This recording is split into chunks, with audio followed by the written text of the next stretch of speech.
Hi all signs, Gemini, Libra, and Aquarius, Cancer, Pisces, and Scorpio, Aries, Leo, Sagittarius, Taurus, Virgo, and Capricorn. Yan po yung line-up sa love reading natin ngayon. The same question pa rin, one specific question kung ano yung iniisip ng person mo ngayon. Okay, tandaan niyo po yung line-up ha. Oo, tandaan po, para lang po ito sa mga may mahabang pasensya. Kung hindi po mahaba yung pasensya nyo, and this reading is not for you. Okay, and anong tawag nito?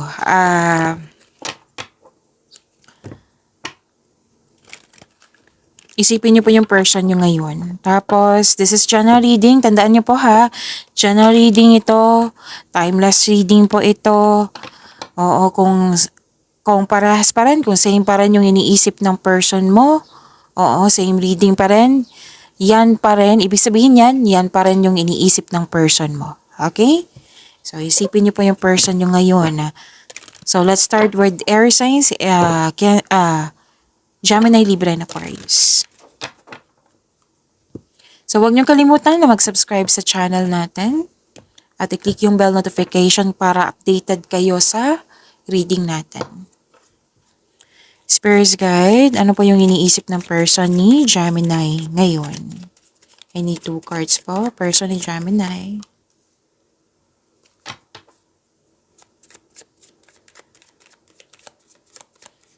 Feeling stuck. Iniisip ka niya. Feeling stuck siya sa mga nangyari sa nakaraan, sa mga nagawa, sa mga nangyari sa nakaraan, sa mga nasabi. Overthinking. Para siyang nakatali sa'yo. Or nakatali sa mga nangyari po. So, nag-overthink tong taong ito na nahihirapan siya na hindi siya makamove forward.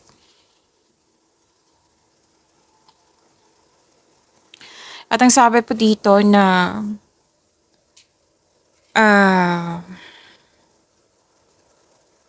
okay, nagbigay naman ito ng mahabang pasensya. Kasi may concern siya mataas ang ego, ma-pride. Nakaramdam siya ng pagod pero at the end of the day, magbibigay siya ng mahabang pasensya. Hindi siya susuko. At gusto ka niyang kausapin tungkol sa concern niya. Okay?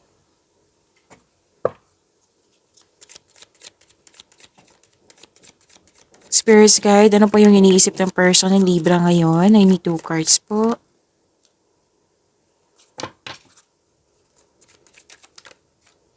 Maraming iniisip at the same time, maraming ginagawa.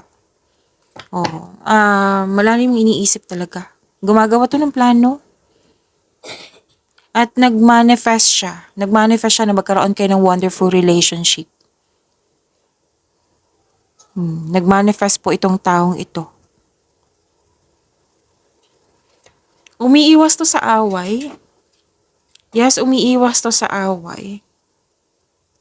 At may nakita ako dito na gusto kanyang kausapin pero nagkaroon siya ng doubt, hesitation. Kasi may concern siya sa nalaman niya. Oo. So, it might be kakausapin ka niya ngayon.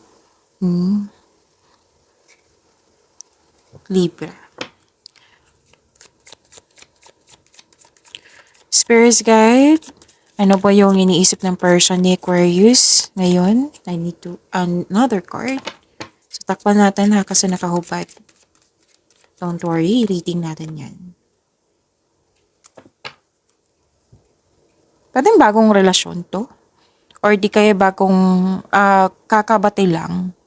Oo. Tapos may promises, commitment, agreement, deal. May nakita kong ganyan, nagkasundo. Tapos, the couple is divinely guided. Yes. Iniisip niya na soulmate ka niya. Aquarius. At may celebration din ako nakikita dito. May travel din. May travel ako nakikita dito. And wag po daw siya masyadong mabilis. Kasi may nakita ko dito, pwedeng siya nagmamadali or siya yung iniisip na para na masyado kayo mabilis. Kasi may iniisip siya dito eh. Pwedeng siya to, pwedeng ikaw to na concern niya na masyadong nagmamadali. Okay? Gusto niya, iniisip niya na magkaroon ng vision for the future. Mag-create ito ng solid foundation sa inyong relasyon para magkaroon ng level up sa inyong relasyon. So, next is water signs, Cancer, Pisces, and Scorpio. Shuffle lang natin.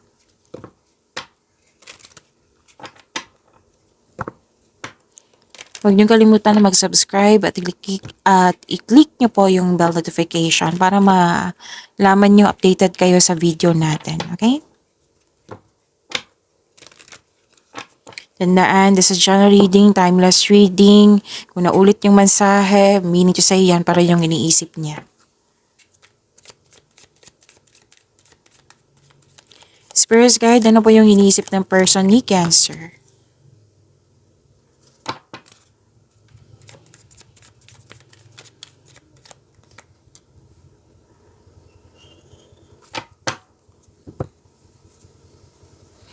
Okay, guarded tong taong ito.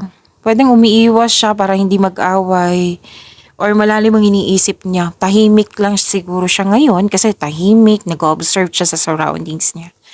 Oo, tapos pwedeng bagong pag-ibig, bagong relasyon to. Pwede din nag-enjoy kayo sa mga ginagawa niyo dyan. Okay, okay. Mag-invite to ng date or outing. Pero pinag-isipan ng mabuti kung dapat ba mag-outing yan. May, yung sinabi ko kanina, na umiiwas talaga to ng away or confrontation. May takot siyang mag-away kayo eh. Yan nagsabi. Spirit guide, ano po yung iniisip ng person ni Pisces? I need 2 cards po. Oo, 2 lumabas. Kunin ko na ha.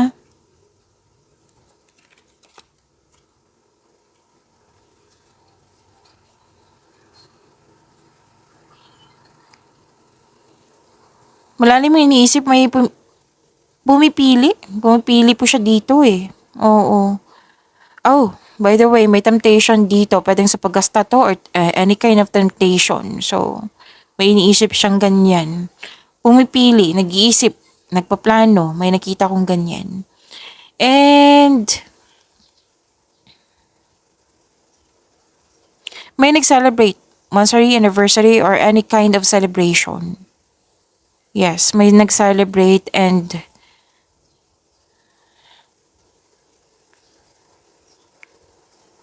okay. Kasi may sabi dito na ayaw niyang magmadali. Pwede ikaw yung nagmamadali. Basta may concern siya sa nagmamadali. Pero itong taong to, ayaw niya magmadali sa inyong relasyon. Gusto niyang enjoy yung moment nyo na hindi nagmamadali, na hindi nape-pressure.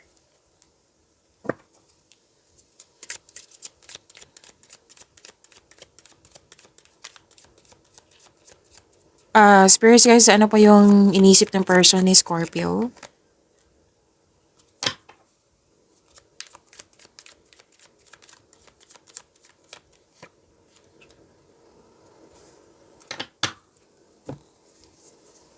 Generosity, may ibibigay tong taong to sa'yo. Pwedeng regalo. Okay, pwedeng regalo yan. Masaya, kasi very supportive kayo sa isa't isa. Oo, tapos may balak siya ipakilala ka sa grupo ng tao. Oo. At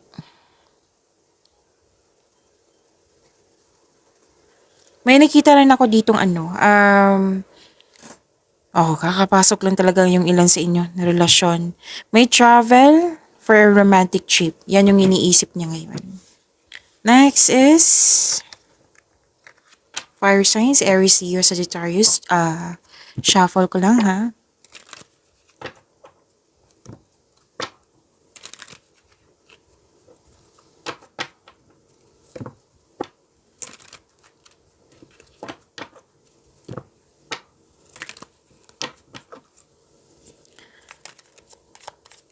Spirit guide, ano po yung inisip ng person ni Aries? I need 2 cards po.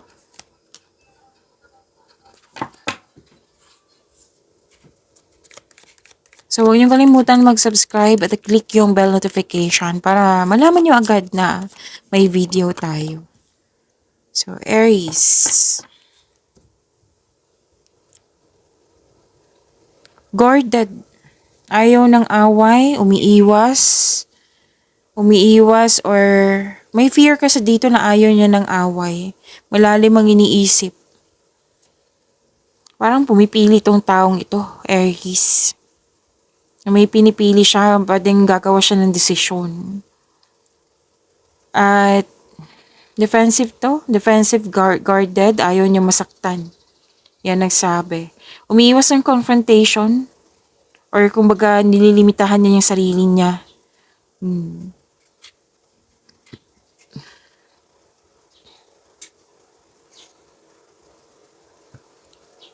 So, ang ilan sa inyo may bago sa relasyon or kakaayos lang? Yes, again, pwedeng nagkabate, kasi nakita ko dito, masaya kayo, nagmamahalan kayo, nagkaroon ng positive emotions flow. Pwede din may buntis or nanganak or gusto niya magkaroon ng karagdagang anak or anak, buntis. Gusto niya, kung babae siya, pwede siya gustong mabuntis. Kung babae kayo, gusto kanyang mabuntis.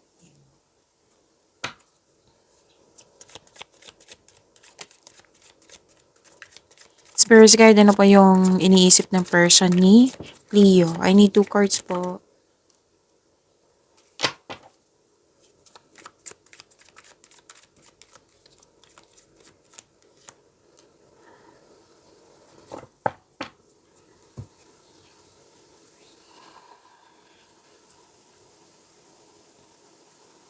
May changes na nangyari.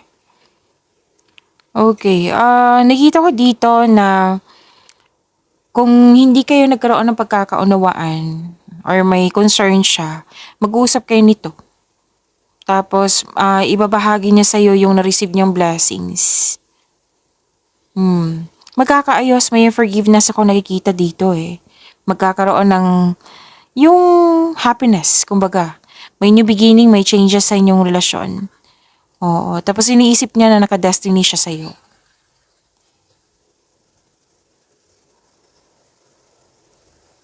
Malalim ang iniisip? Oo. Itong taong ito hindi naka-move on. Sa mga nangyari, sa mga nasabi, sa mga nagawa. Basta may hindi siya naka-move on. Parang feeling trapped siya or nagkaroon na stuck sa inyong relasyon. Malalim ang iniisip. Lalo na't overthinking.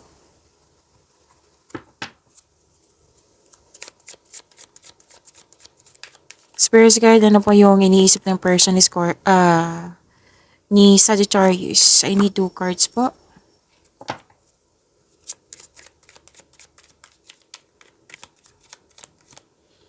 Kakapasok lang ng relasyon or may nagkasundo kayo, may promises ako nakikita dito, nagkasundo, promises, commitment, agreement. Kada yung kakapasok lang talaga sa relasyon.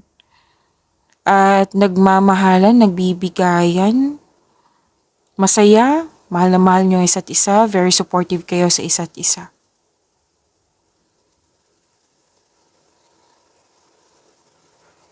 So, nag-move on tong taong ito. May ano siya, ay walking away, moving on.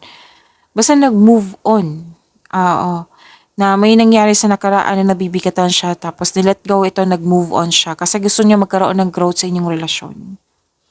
So, that is for fire signs, Aries, Leo, Sagittarius. Next is earth signs, Taurus, Virgo, and Capricorn. Shuffle ko lang ha.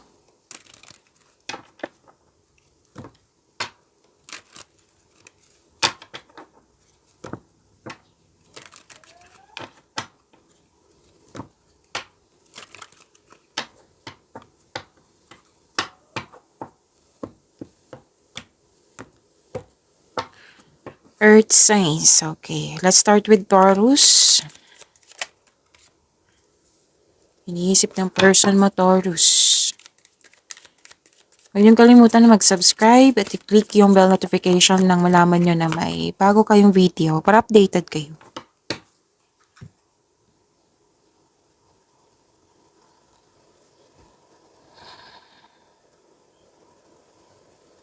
Strong confidence, strong confidence siya sa inyong relasyon. Compassionate kayo sa isa't isa. Well established, successful ang inyong relasyon. Oo, ideal type kanya. Nagbibigay siya ng time and effort. Oo. Susuyuin ka niya. Yan ang sabi.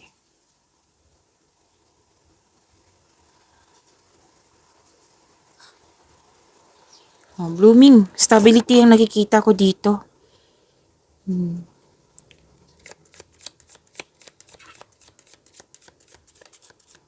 Spirit guide, ano po yung iniisip ng person ni Virgo? I need 2 cards po.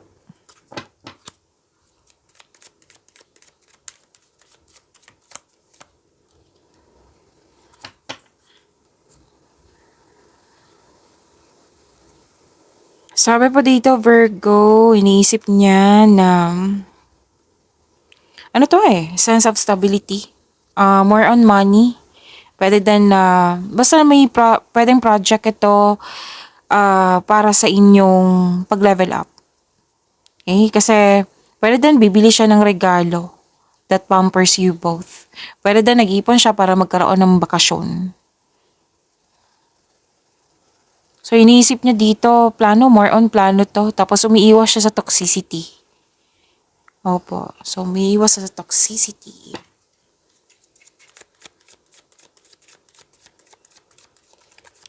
Spirit guide, ano po yung iniisip ng person ni Capricorn?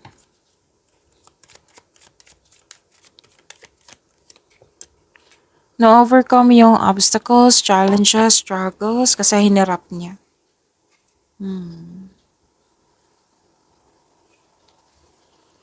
Nakikita ko rin dito na